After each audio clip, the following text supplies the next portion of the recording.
सोचा कभी आपने कि हम भारतीयों को 100 में से 99 बेईमान क्यों कहा जाता है? जापानी भी तो हम जैसे इंसान ही हैं, वो 100 में से 99 ईमानदार कैसे हो गए? सोचा कभी आपने? सच तो ये है कि कोई होता ही नहीं बेईमान या ईमानदार। 100 में से 99 लोग केवल कच्ची मिट्टी होते हैं और हजारों लाखों में कोई एक व्यक्ति होता है कुम्हार। कुम्हार कच्ची मिट्टी को सुंदर मूर्तियों में भी ढाल सकता है और भीख मांगने के भद्दे भांडों में भी। आजादी के बाद हम भारतीय और पाकिस्तानी दोनों ही ऐसे दो अयोग्य कुम्हारों के हाथों में पड़ गए जिन्होंने अपनी अय्याशियों के लिए लाखों का कत्लेआम तक कराने में भी कोई संकोच नहीं किया था।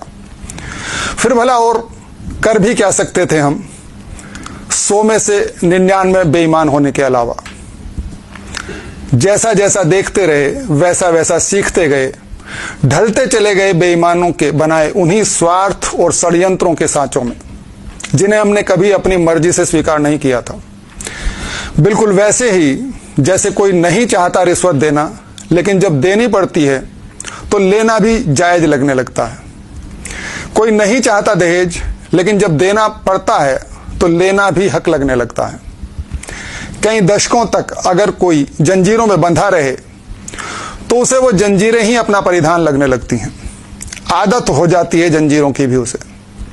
हमने भी इस थोपी गई बेईमानी को ऐसे ही अपनी निजी चाहत मान लिया था, स्वीकार लिया था कि हम हैं ही 100 में से 99 बेईमान।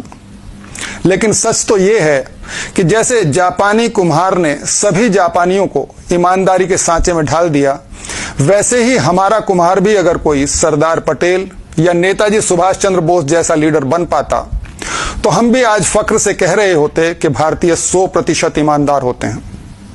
आज जो कुम्हार हमारे बीच उम्मीद की एक किरण बनकर आया है, डर है कि उसे कहीं हम गंवा न दें। राष्ट्रगान पर खड़ा होना सिखाने से शुरू किया था उसने, स्वच्छता सिखाने लगा है वो अब हमें। टैक्स देने और काला बाजारी रोकने को विवश कर दिया है आज उसने सबको। शुरू शुरू में दिक्कत जरूर होगी, लेकिन धैर्य मत खोना। एक बार अपने बच्चों के विषय में जरूर सोच लेना, क्या उन्हें भी एक बेईमान भारत में अकेला जूझने को छोड़कर चले जाना चाहते हैं? भूल जाइए आपके क्षेत्र में भाजपा के टिकट पर खड़ा प्रत्याशी कितना निकम्मा है। कितना भी बेकार होगा वो औरों से फिर भी ठीक ही होगा। वोट उसे ही दीजिएगा, वो जीतेगा, तभी आएंगे ना मोदी। ध्यान रहे, सिस्टम पर काबिज होकर ही सिस्टम को बदला जा सकता है। बाहर बैठकर तो सिर्फ तमाशा ही देखा जा सकता है।